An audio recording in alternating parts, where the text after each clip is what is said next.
So good evening, everyone. My name is Leo Goretti. I am together with Daniela Huber, who's also here with us, the editor of the International Spectator, which is the academic peer-reviewed journal of the Istituto Affari Internazionali, now in its 60th year. Like the institute itself, it was established in 1966 by Altiero Spinelli, and nowadays it's a journal which covers international politics and international affairs from a broad perspective.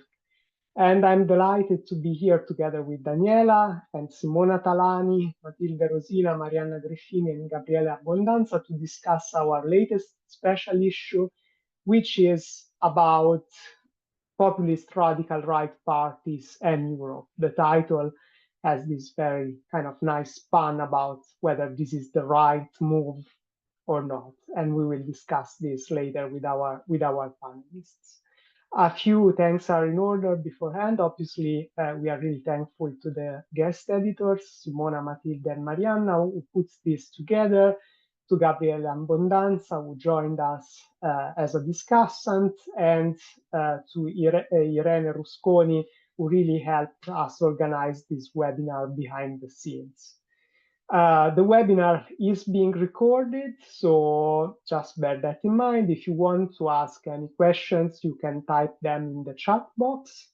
You can do it already during the discussion. We will have a Q&A session at the end of the discussion between the guest editors and the discussant.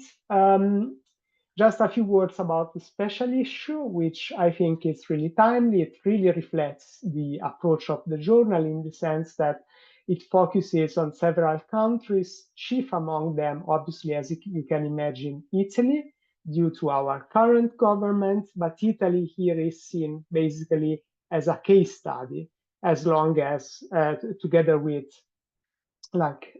Poland, Hungary, and Slovenia. So the questions that the authors and the guest editors ask themselves in the special issue is a question that I myself, as the head of the foreign policy program, Italian foreign policy program, have been asked quite often in recent years, which is about whether radical right parties change their attitudes and kind of approach once they get to government. So the issue pretty much focuses on the attitude and policy and discourse of these parties before and after they get to government.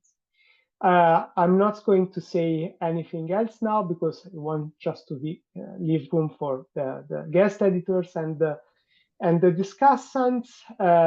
Thank you everyone for joining us, and over to you, Daniela. Thank you so much, Leo. And I will proceed right away with introducing our panel today. And I will introduce every speaker before I give them the floor.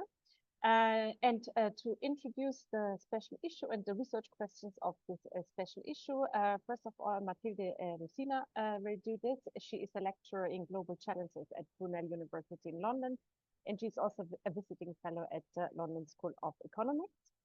Her work lies at the intersection of international migration, public policy, and IR.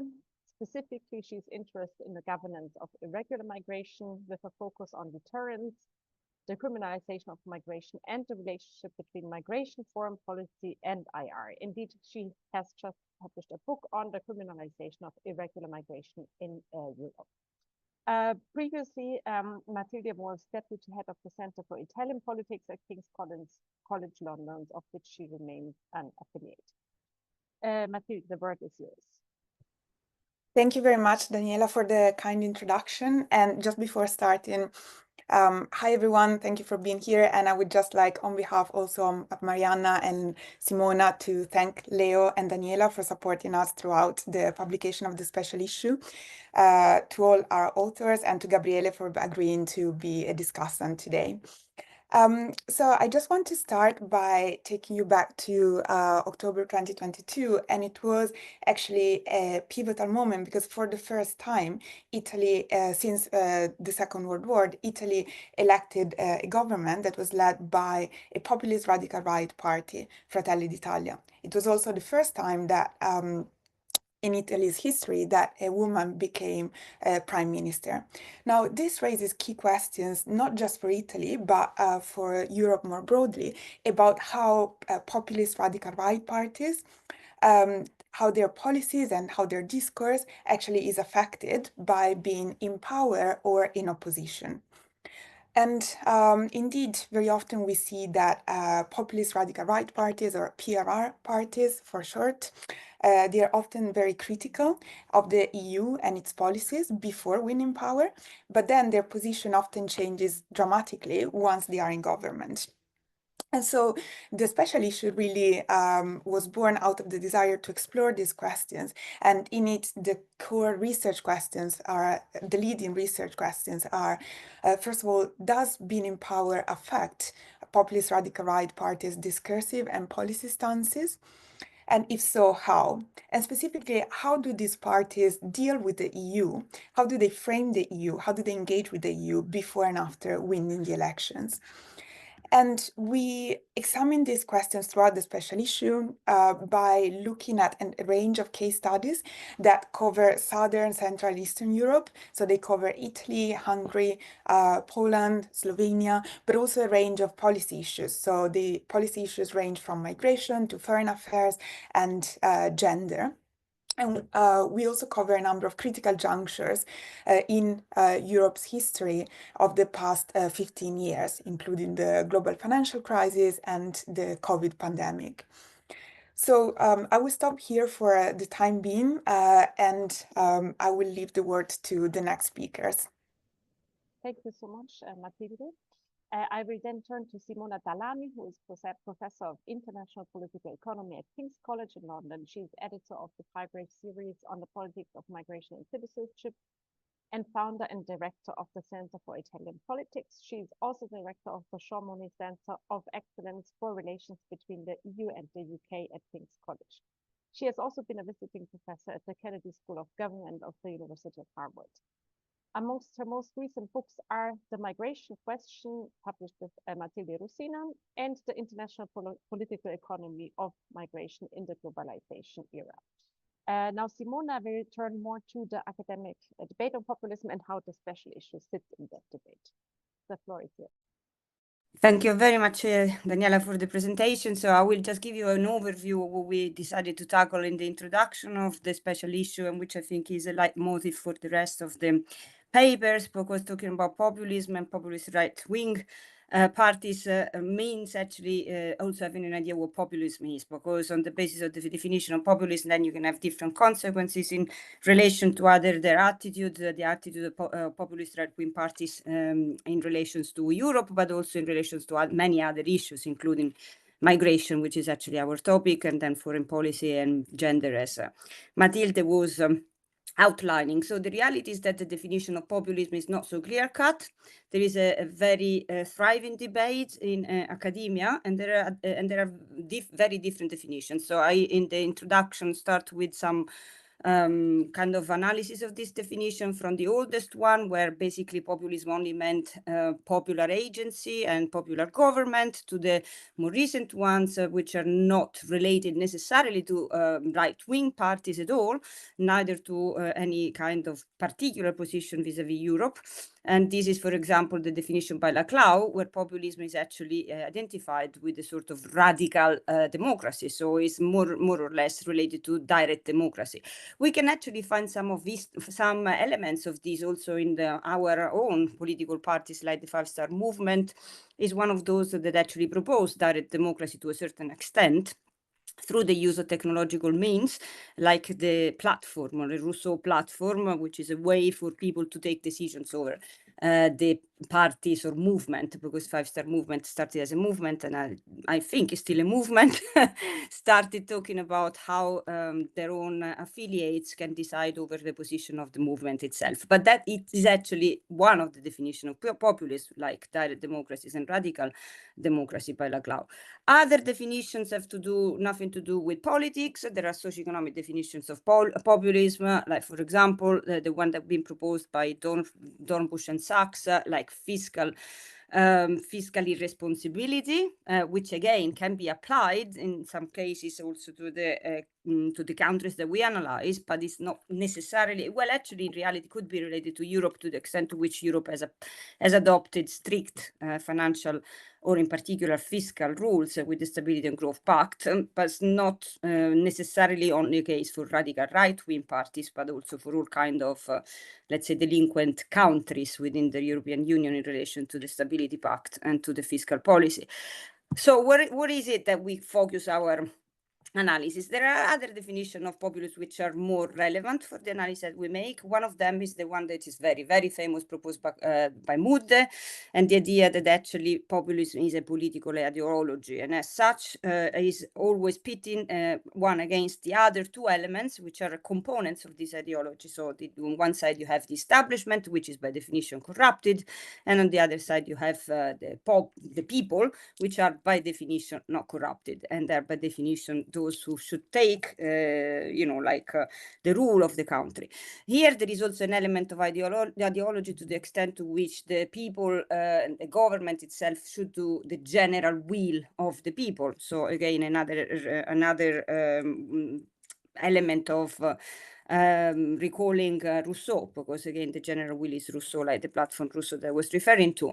How is that related to Europe? And here we have some elements of it. Why? Because the establishment can be the national establishment, but very often it is not the national establishment which is accused, but it's the European one. And we have Euroscepticism, which is one of the characteristics that I think Marianna will talk more about this, of radical right-wing parties, or populist radical right-wing parties.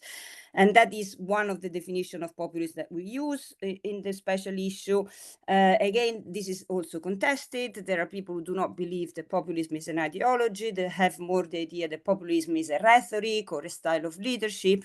And amongst them, I cannot go into the details, otherwise I never finish, but there are definitions by Engelhardt and by Norris that consider this only as a rhetoric, which translated means that even radical right-wing parties do not really believe the Europe is corrupted, or the elites, European elites are corrupted, but they use the rhetoric to gain power, which is different from actually believing that this is the situation. That would actually allow for an interpretation of the change of their attitude once they are in power. And what do they take as scapegoats? No more Europe, but very often migration. So another discussion would be in relation to whether radical right-wing populist parties are necessarily xenophobic and racist and necessarily anti-migrant, which if you look at the definition by Engelhardt and by Norris, in reality they are, because there is a cultural element related to this, which is entrenching, let's say, the discourse on the basis of particular characteristics of the people who vote for radical right-wing parties, or in general for populist parties, which are supposed to be, according to them, elderly people, white men. Obviously, this is more related to the US debate, but there are people who have an identity which is very much opposed to innovation, to cultural diversity, ethnical diversity, and so on and so forth, and very often entrenched within the notion of the nation, like put American first, or put Hungary first, put Italy first, whatever, and then against migrants. So you have a connection between this definition and anti-migrant feelings. And that, just to conclude, there are also other definitions of populism which are not based on cultural backlash, so do not found the origins of populism on culture. So this kind of identifying the group or the in-group with some specific cultural value, but much more to do with an anti-globalization backlash. And amongst them, there are authors like Roderick, for example, or Jeffrey Frieden, both of them at Harvard before, now Frieden is in Columbia, or other authors like Italian ones, Guiso Morelli, that basically consider the rise of populism, including their anti-European feelings or Euroscepticism, as a consequence of economic crisis, and in particular the economic crisis that for some is the consequence of globalization, like for Roderick and for Frieden is a consequence of globalization, which has produced the discontents, and those discontents tend to align around populist parties and also vote for populist leaders, which in itself is a little bit scary. And on the other side, you have the more European, let's say, stream of this definition of populism, which it does not identify in globalization the origins of populism, but much more into the global financial crisis, austerity, and the consequences of austerity on the electorate. So a much more recent phenomenon, and including amongst them, obviously, the Euroscepticism, which ensued from austerity imposed by European institutions during the global financial crisis. So just to conclude, this is a very, very variegated debate that actually allows for a number of different like definitions of populism, and also different ways to interpret the position of populist right-wing parties vis-a-vis Europe, but also vis-a-vis other issues like ethnic diversity, LGBTQ plus Q plus rights, or issues related to, in particular, migration, xenophobia, racism, Islamophobia, and so on and so forth. Of course, it would take ages to talk about all of these, but it's just an introduction. And I leave the floor to Marianna. Thank you so much, Simona, for giving us the theoretical context. We will then turn to Marianna Griffini, who is Assistant Professor at Northeastern University of London in International Relations and Anthropology. Her research focuses on party politics, especially on populism, on institutionalization of populist parties, on Italian politics, and on race and gender. She has published a book recently on the politics of memory in the Italian populist radical right, from Mare Nostrum to Mare Vostrum. She will now focus more closely on the European elections in 2024 and the Italian case. The floor is yours. Thank you.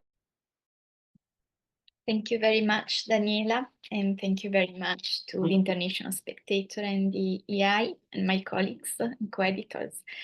So I will give a brief overview of, first of all, the conundrum posed by institutionalization, latching on to what Matilde was saying, and then I will move on to the Italian case and the European elections as a critical juncture that could function as a propeller for the interest in drafting our special issue, in putting together the different contributions. So starting with institutionalization, many populist radical right parties in Europe have now crossed institutional thresholds to different extents. So we have many of them, actually most of them are in parliament, some of them are even in government.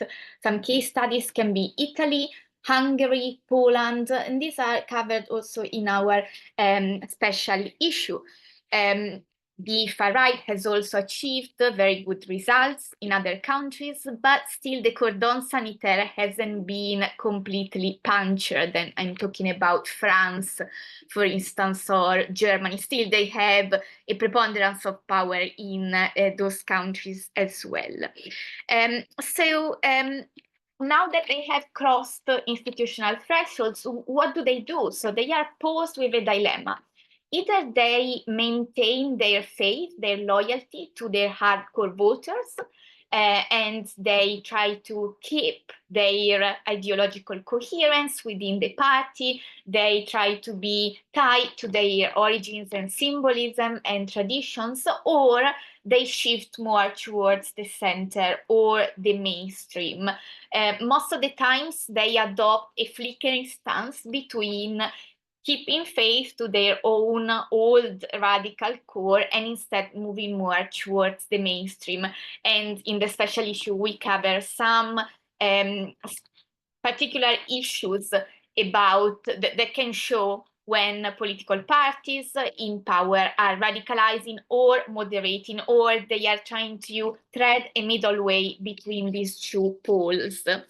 Regarding moderation, why do they need moderation? It seems straightforward, but it's not something trivial, because they need to maintain power. So if you want to maintain power, you need to adapt to a certain extent to the institutions, to institutional constraints. You need to cater to the responses. You need to cater to the preferences of your voters, plus you want to enlarge the electorate. And with this, I go to the EU level.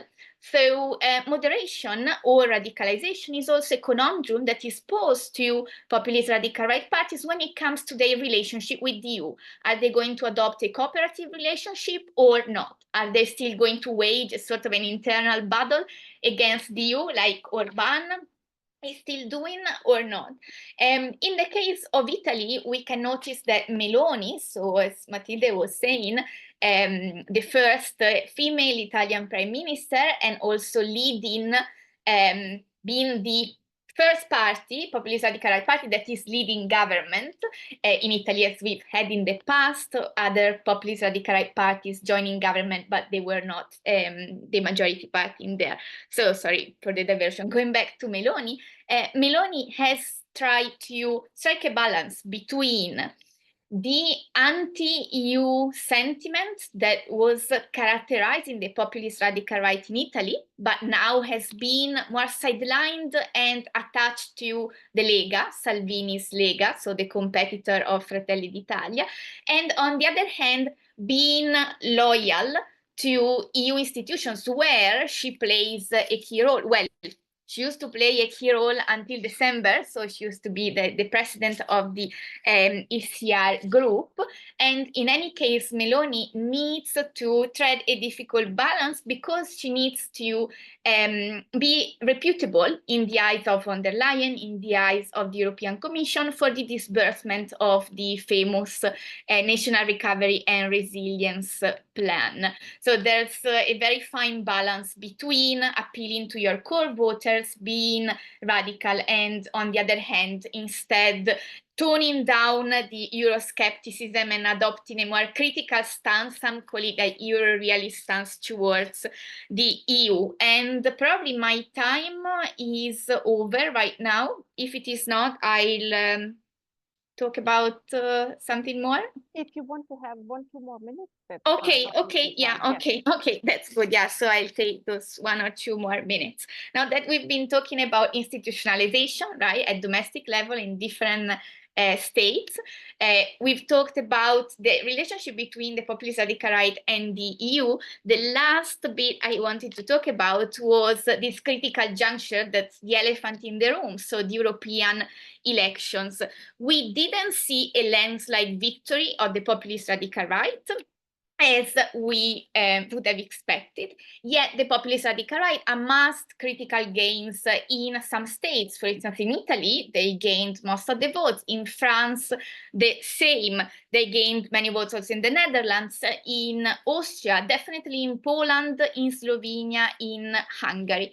Still, in other states in Southern Europe, like Spain and Portugal, they didn't manage to have such an exceptional success, even if we consider longitudinally their gains electorally, we can see a trajectory of growth whereby Vox in Spain or Chega in Portugal are trying to appeal to the disgruntled, to the people, especially the youth, who want to vent out their frustration at the economy, as Simona has been talking about, at migration, at security, and also at the establishment, both at national level and EU level. Thank you. Thank you so much, Marianna. I would then give the word back to Matilde to introduce an overview of the articles on the special issue. Thank you, Daniela. So building on the debates that Simona and Marianna were elaborating upon, as we said, this special issue really aims to discuss this, how populist radical right parties, how their discourse and policies change while in and out of government. And so we start with the special issue with an article by Margherita De Candia and Edoardo Bressanelli, which examines the positioning of the European conservatives and reformist groups within the European Parliament.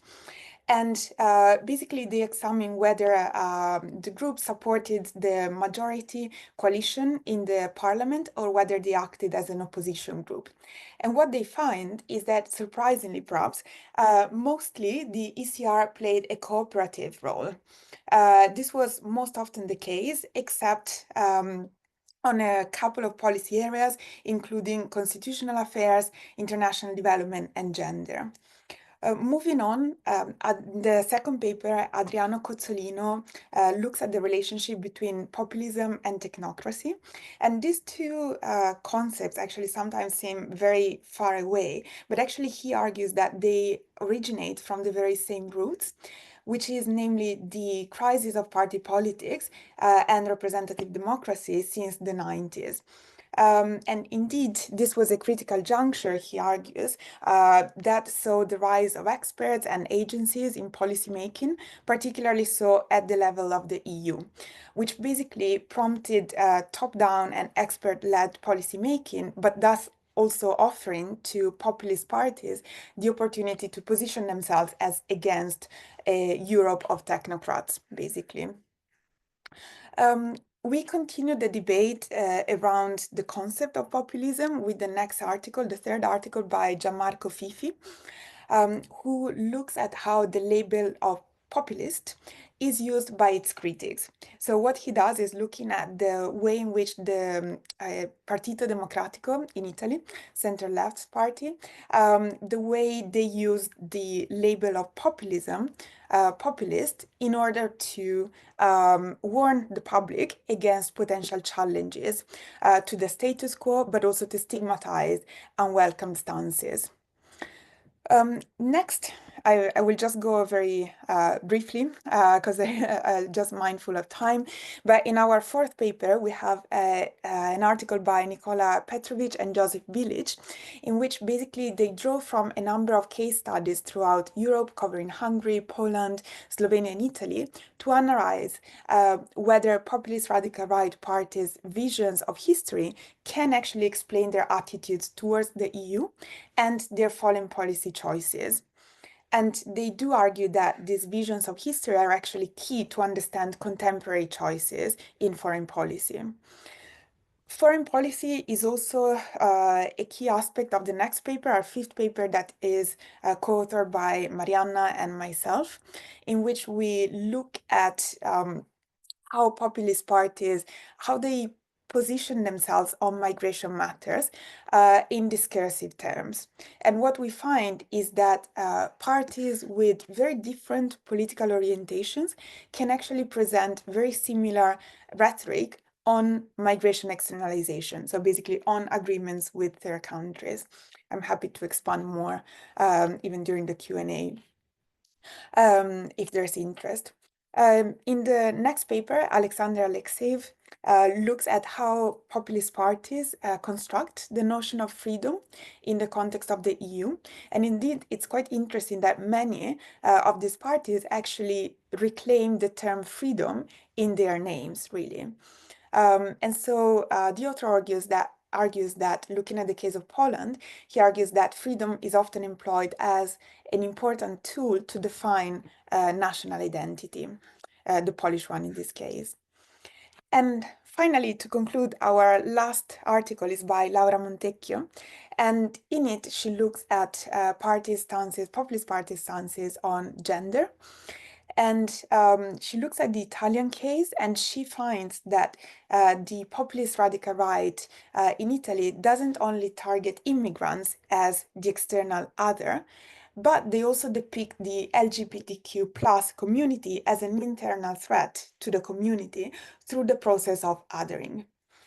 So through a range of case studies covering Western and Eastern Europe, but also of covering different topics ranging from migration to foreign policy, gender, the notion of freedom, technocracy, and the notion of populism itself, what we aim to do with this special issue really is to contribute to the debates surrounding the impact that populist parties can have, and specifically how they deal with the EU, how they frame to the EU, and how they engage with the EU.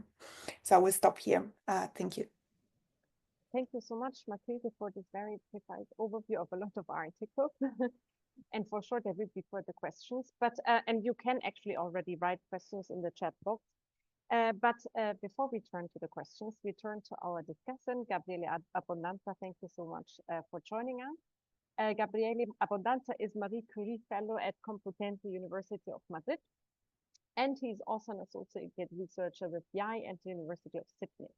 His fields of expertise are Australian and Italian foreign and security policy, IR theory, irregular migration, and the Indo-Pacific. His most recent book is on the foreign policy of irregular migration governance, state security, and migrant insecurity in Italy and Australia. So we are looking forward to a discussion of this special issue by you. Thank you.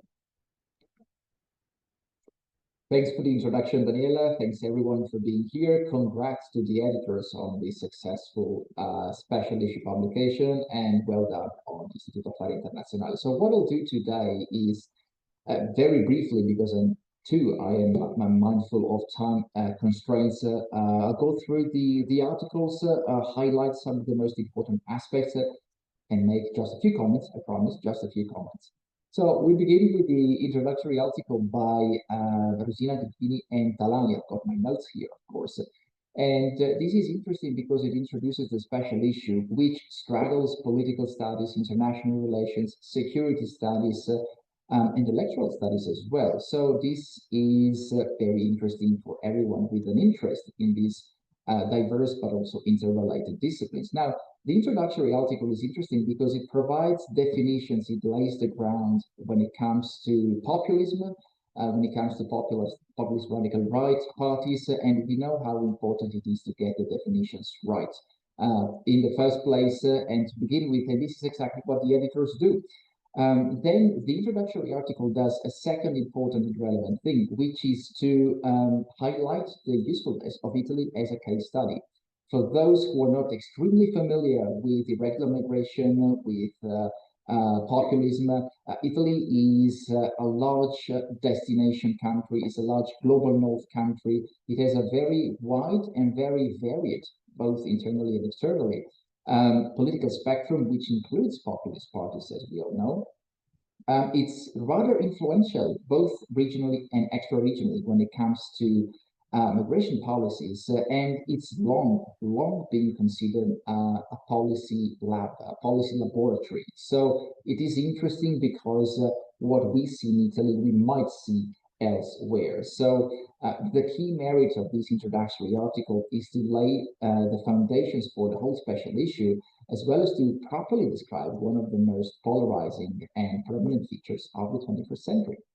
The second article, on the other hand, is by De Campi and Bressanelli, which is interesting too in a different way because it combines qualitative and quantitative data. And the key findings are that the European conservatives and reformist group, as Matilde Rosina briefly mentioned already, is and has been mostly cooperative in terms of votes at the European Parliament level. There are some exceptions, as we mentioned, constitutional affair, international development, and gender issues. And this is important because we'll get to gender issues shortly as we progress through the articles.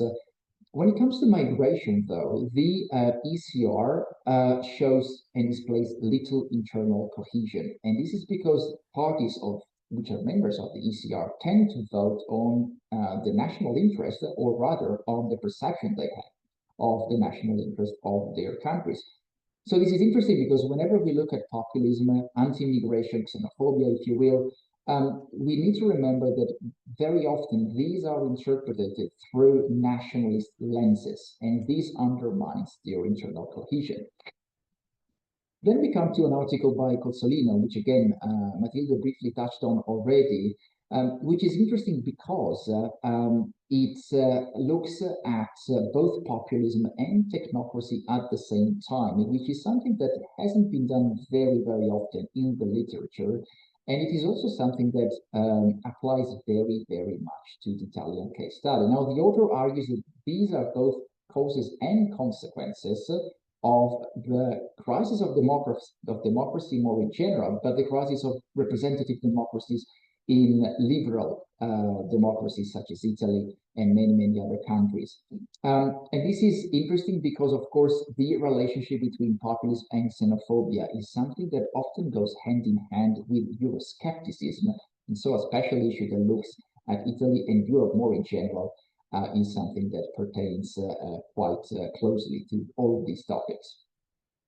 We then get to the article by Fifi, Inventing, Reinventing Populism to Protect Europe.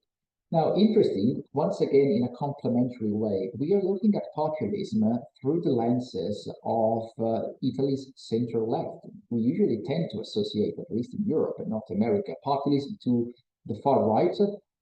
This is often true, especially in those regions, but populism is something which goes beyond the far right, of course, as we all know. And so it is interesting to have this complementary perspective. Basically, the author argues that populism in the past has been applied by Italy's Democratic Party to the politics of Berlusconi and his own government, by the so-called yellow-green government, and more in general, and more recently, to far-right extremism. So the interesting take-home message of Fifi's article is that the idea that the Democratic Party has of populism has shifted, has continued to change over time in order to continue to protect the European Union vision and EU politics, which, if we're honest, also adds to the definitional confusion of populism, since its understandings continue to change over time.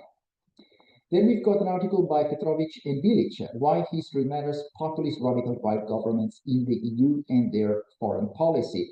We mentioned these already. We've got 4 Central and Eastern European countries as case studies. So Hungary, Poland, Slovenia, and Italy, which are interesting because we've got populist radical right parties which are sitting in government. They're actually leading the government. So we've got some similarities, of course. And the similarities are that the vast majority of politicians within these parties, within these 4 countries, draw on a traditional anti-communist stance, which has been adapted to an anti, or rather skepticism towards the European Union. The differences are that, well, apart from the socioeconomic differences between the 3 countries that I mentioned and Italy, the main difference lies in Italy's attempt to not to appear excessively radicalized, excessively leaning towards the far right, since it wishes to foster this image of a major country, which can be a reliable major country, even with a populist radical right government. So history does matter, especially where populist radical right foreign policy is concerned. Next, we got an article by Griffini and Rosina, 2 of the editors, which is extremely interesting because it's on Libya and Albania and Italy's externalization agreements with them. Now, we all know how influential Italy is in terms of a country leading, often leading, the pathway when it comes to externalization. Its externalization network comprises not only Albania and Libya, but Tunisia and Niger as well. Now, the authors focus on Libya and Albania here to dissect party positioning with reference to externalization. So on the one hand, we've got a debate focusing on rights, and that is basically migrants' rights. On the other, as often happens, we've got a debate focusing on security, usually understood as both national and border security, so the state's viewpoint. The authors very persuasively argue that migration policies today are to be understood as foreign policy tools, which of course is something I very warmly agree with. And it is also interesting because the authors highlight that the differences between progressive and conservative governments when it comes to irregular migration governance are progressively blurred either when there are crises, migration crisis, or at least perceived migration crisis, or when the center left is in power.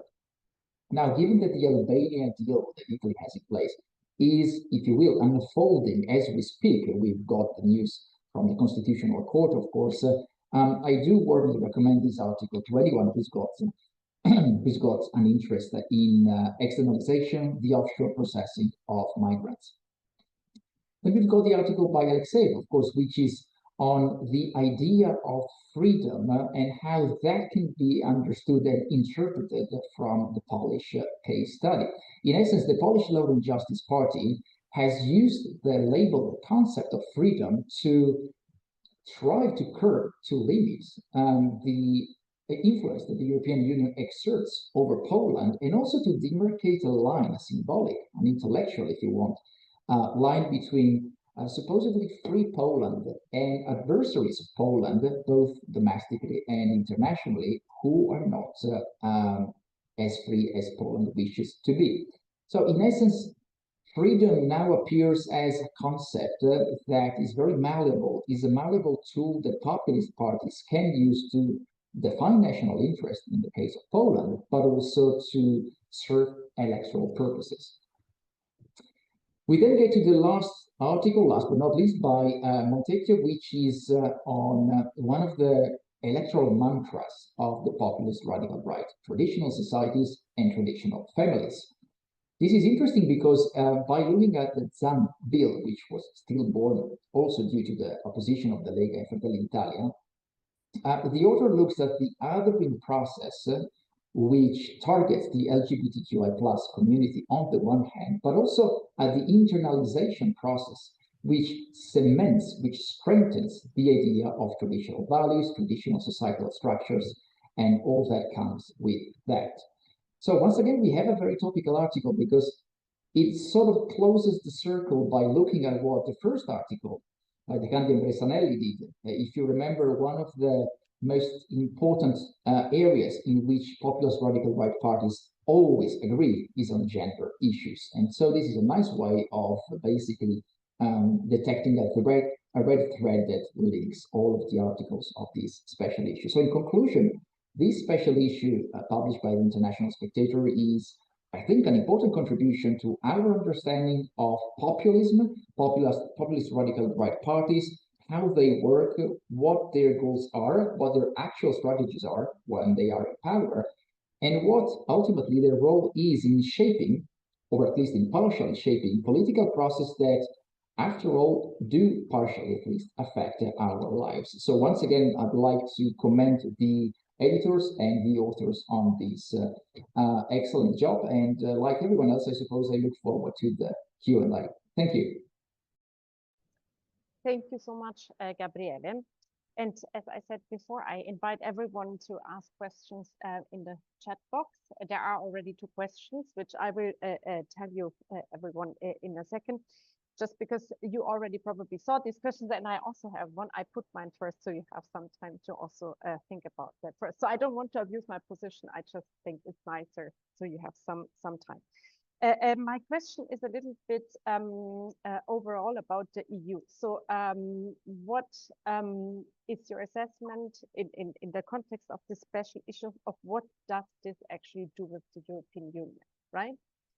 And the question comes from a perspective of the work of Hans Budnani that I recently read, and which I find really interesting, where he argues that populist radical right parties no longer have an interest to work against the EU, but have an interest to work within the EU to change the European Union, actually, towards what he calls a Euro-wide project. So I just wanted to have an idea what you think in the light of the research of this special issue of what does this do with the European Union.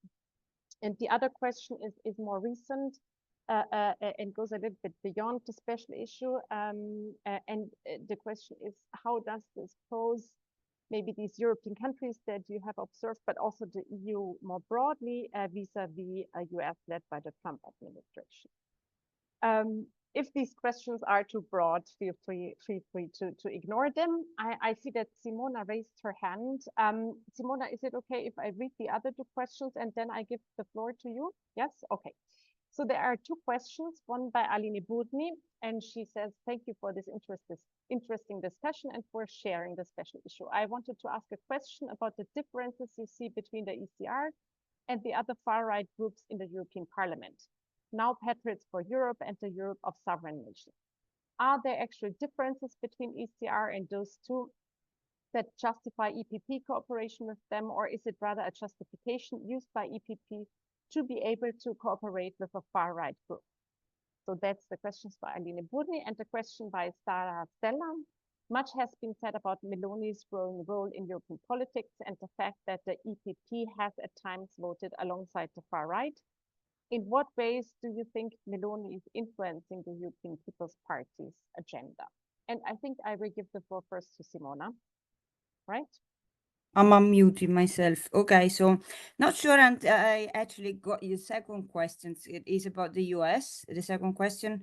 Okay, the relation with the US. So for what relates to the changing attitudes of the populist radical right parties with relation to Europe.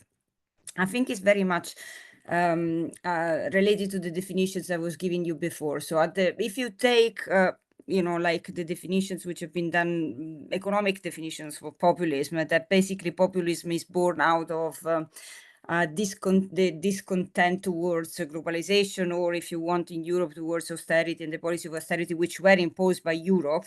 And look, I have done some analysis of the case of Italy and how at the beginning both the Lega and the five-star movements the discourse was absolutely centering on criticizing Europe, and in particular criticizing the membership of the Eurozone, and they wanted to get out of the Euro, and you know they wanted to leave the EMU altogether. So that was the idea, and now no one talks about this anymore. So and don't even talk about the Italy exit and so on. And basically, if you look at the various interventions by the scholars, in particular Frieden, the reason for this is simply that once they are in power, they realize that that basically they cannot go against Europe if they want to survive in power.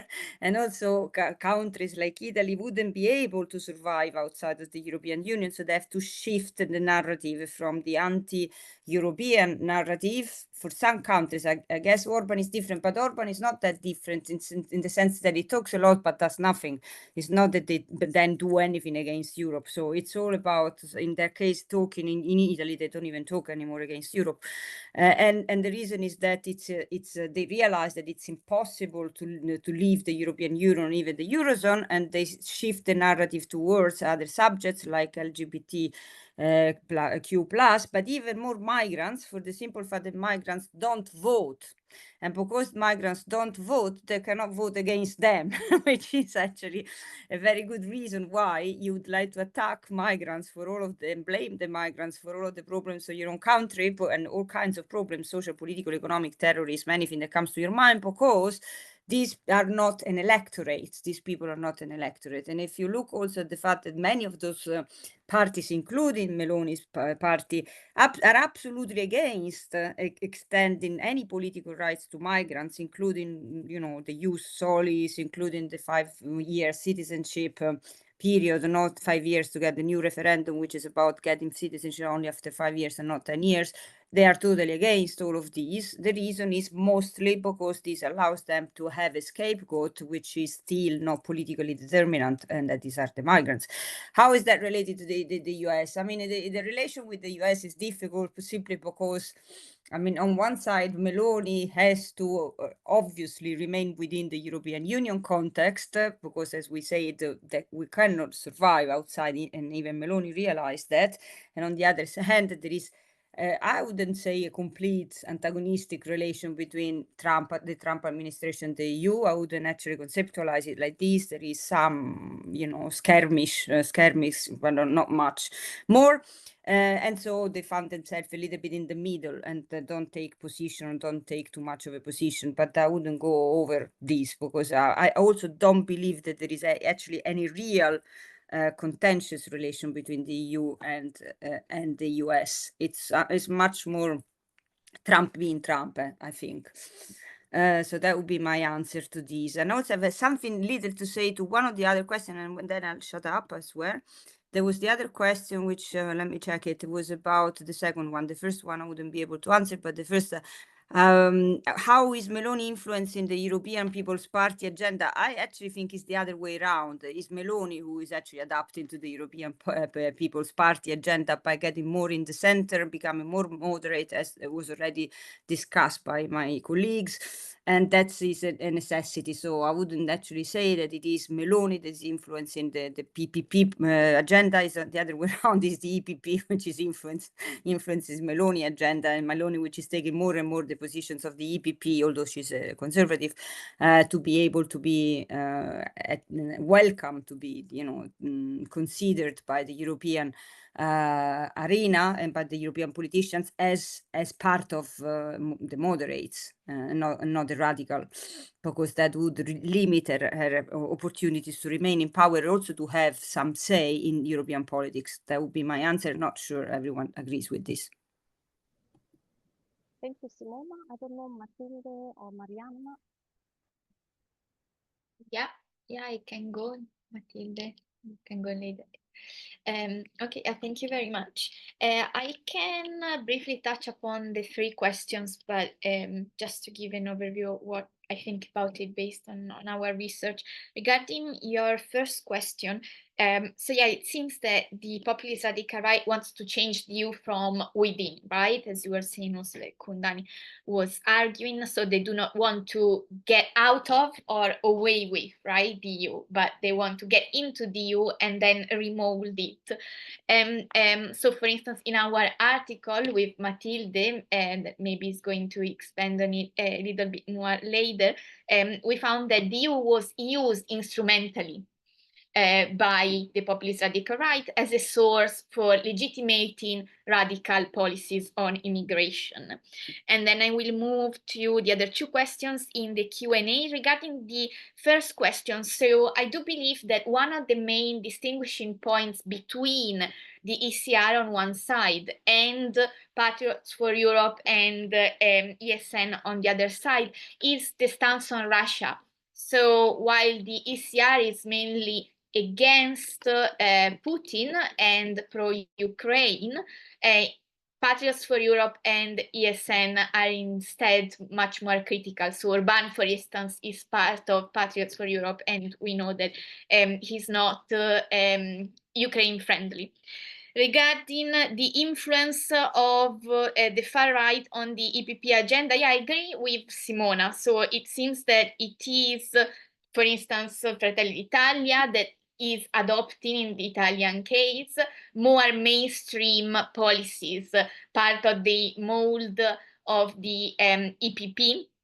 And this again ties back to what I was saying before. If you want to be in institutions, if you want to lead institutions, especially, you need to work with them and blow where the wind blows, basically. So also with von der Leyen, we've seen von der Leyen establishing a very neat hardline immigration policy at EU level. In this case, I would see more of an influence from the far right on the EPP, but we cannot actually reduce this complex dynamics just to a one-way relationship. Thank you. Thank you so much, Matilde. Thank you, Daniela. I just wanted to touch upon something that Gabriele was mentioning during the discussion. And first of all, thank you for discussing all the papers. So in such a short time, but because as you know, we were discussing concerning the issue of migration, which is a key aspect for populist radical right parties very often. And it emerges out of your research as well, how there are important continuities sometimes, not only along populist parties, but with mainstream parties when it comes to migration policies in the case of Italy, so between the left and the right. And that's something that emerges from our paper with Marianna as well, that these continuities are not only in terms of policy, but also in terms of discourse. So the discourse around immigration is increasingly more and more blurred between the far right and mainstream parties. And I think that's important to keep in mind also as we discuss populist radical right parties, because what we find basically is that both the center left and the center right were very much using a security-based logic, so basically linking migration to security and emergency rhetoric very much, but also considering migrants' human rights, at least at the rhetorical level, let's say. And this was surprising to us because, of course, the deals with Libya and Albania were signed by very different governments, so by center-left government and by the current government, respectively. And so I think it's interesting to see how the rhetoric can cut across party lines, actually. So this might be an indirect effect of populist parties also on other parties in government or outside government.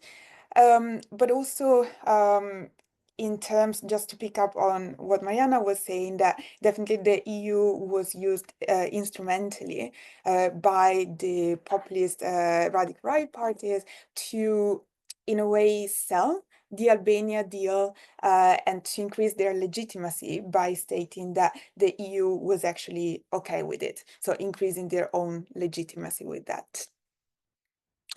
I will stop here. Thanks. Thank you, Matilde. There is another question in the chat box by Nicola Rotolo. First of all, thank you for this insightful conversation. As you explained, populist parties, which often position themselves in opposition to the technocratic authority of the European Union, tend to adopt a more collaborative approach with EU institutions once they come to power. How do you explain this seemingly contradictory alignment of interests? Is it solely a matter of populist parties moderating their stances, or does the EU itself provide room for accommodating such positions? And I also know that Gabriele had another question, which I would collect now so that we can then go back. And there is other two questions which I read. Sorry, Gabriele, and then I go back to you. Okay. Vida Mataputra, thank you for the panelists, host, and our audience. I will give some perspective about the right wing. The right wing in a country is a major player in social change, so the role of the right wing is very important in a country. If in a country, if there is no right wing with radical level, that country will have a very passive social climate and lead to regressive social change, because the progressive social change is the game from right wing. So wherever and whenever the right wing always plays an important role in any position. Okay, the right wing left of is the future, while the left wing way of thinking is history past. And there is an ongoing second question by the same person in our audience. It is now in 2025 when traveling across countries to choose a horse or a plane, etc. I think you can all read the question. In the meantime, I will give the floor to Gabriele. Thank you. Thanks, Daniela. Thanks to the special issue editors once again, and to the many people who are on the line listening to us, writing in the chat box. That's always a reassuring sign to have such a level of interest. Now, I've got a question for the editors. Since the topic of the special issue is so interesting and so timely, I wanted to know, to get their insights into whether political affiliation, or basically party politics, if you will, is still a reliable predictor of migration policy designs as it used to be in the past. In other words, can we expect a difference between progressive and conservative parties in the future when especially regular migration is concerned? Thanks. Thank you so much. I think Leila has raised her hand. Simona. I think I'm answering this, but then I'll have to leave very quickly. So that's my last intervention. And I wanted to say something about this question of whether there is something more than only moderation, or the European institutions are solely matter of populist party moderated the stances that EU itself provide for room accommodated such a position. The thing is that the European Union is not an apolitical entity, it's not neutral politically. And I think it's very clear from what Marianna said before, that the last elections clearly moved the political spectrum in Europe towards the populist parties and the right. Because they won the elections, so not completely, but and then the von der Leyen is a very hybrid commission, which in theory is supported by a non-right-wing spectrum of political forces, but in practice has been seeking the support of the Conservative Party, and also very often. So obviously there is also an element of politicization of the institutions in Europe, which accommodates for changes of positions by the European institutions as well. I'm not sure, maybe Marianna wants to say something about this, but that would be my answer to this question. About the right and the left, it is really a matter of debate, because we should start from defining right and left, and it's going to be the fact that the left is a horse, and it's a little bit debatable. So I think it's a long discussion, which should be referred to proper sources in another context, to be honest. And for Gabriele, my answer was exactly the question. I don't remember, it's not written. Whether in the future we can expect a difference between migration-related policies made by progressives and conservatives. Yeah, the problem is not the future, it's the past. The left has never taken, I mean, the securitization of migration is a phenomenon which is going on since 1968, more or less, in Europe with the creation of the Fortress Europe. So it's very, I wouldn't say it's a question of future, a question of past. All political parties in Europe and in national political parties, since when migration became an instance, have adopted a very securitized approach towards migration. So that is not a novelty. It's the novelty would be if the left actually adopted an open mind policy towards migration. That would be a novelty, especially in Italy, where we know that many of these agreements, especially with Libya, were done by center-left governments, by Minniti. So the novelty and the news would be if the left adopted an open-minded approach towards an open border or an open door policy towards migration. Thanks, Simona. Marianna, Matilde? I can go, thank you.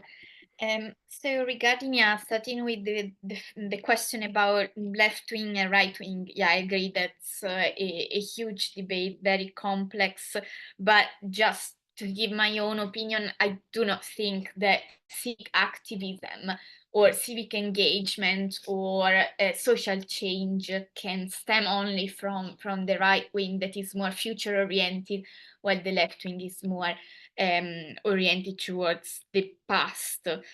Also, civic activism can be non-ideological, so I would be cautious about seeing the right wing, the radical right, as being the only spring for future change in politics.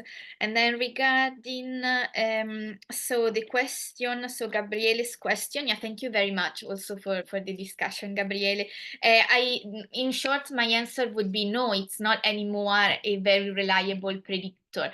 In the case of immigration policy, as Simona has been saying, as maybe Matilde will say later on, but so in the case of Italy, and also nowadays, if we look at headlines, for instance, in Germany, Merz, well, they stumbled into chaos, but Merz has declared a very tough approach towards immigration. At the same time, Scholz did the same in the autumn, so wanted to close borders. And these are not the AfD that should have the command on clamping down immigration if we go by the ideological affiliation. At the same time, Starmer, as well here in the UK, has been moving the Labour Party towards the right. So I think that it's not anymore really a very reliable predictor, even if, of course, there needs to be some degree of issue ownership. Otherwise, you wouldn't really distinguish between different parties. Okay, so regarding the other question, yes, I believe that on one hand, yes, the populist radical right is moderating because it needs to stay in power, it needs to hold positions of power, not just domestically, but also at the EU level. We remember all the skirmishes about the commissioner roles in the EU, but at the same time, I think that it's quite easy now that the EU is accommodating the populist radical right because they make up, I think, 1/4 of the seats in the EU, and they have key positions of power. Plus, there is this alignment between the EPP, that is the center that still holds, and the populist radical right. So I think that both processes are interlinked and are resulting in what you're saying. Thank you. Thanks, Marianna. Matilde. Thanks, Daniela. So just to add briefly to the question whether party ideology and politics is still reliable to understand policy design in the picture or to predict policy design in the migration field, I would agree with Simona and Marianna. I would be skeptical about that. And I think more and more they are converging, the policies, the rhetoric, sometimes, as our paper shows as well, between the left and right and far right. And actually, in a related research that I carried out with Iole Fontana, we mapped all the instruments of migration externalization, so agreements with third countries, adopted by Italy over the last 30 years. So we got up to 120 plus instruments. And what we found really is that externalization was started by the center-left government in the 90s. This was in the context of migration from Albania at the time. It was continued by the center-right governments of Berlusconi in the early 2000s, but then it actually peaked in terms of new agreements, new instruments being introduced in the mid-2010s. So this is, of course, peaking with 2017 with the Gentiloni government and the deal with Libya. So I wouldn't say that the color of the government is necessarily a good predictor of migration policies. Just one caveat though, I think we have been talking about policies. We also, and they are of course very important, but we need to consider when it comes to migration in Italy, but also in other European countries, particularly in southern countries, there is very often a big gap between the policies that are adopted and then whether and how they are implemented. So there is that level as well, that the implementation, let's say, is not always as strict as the policies themselves would like to be. But that's another big debate.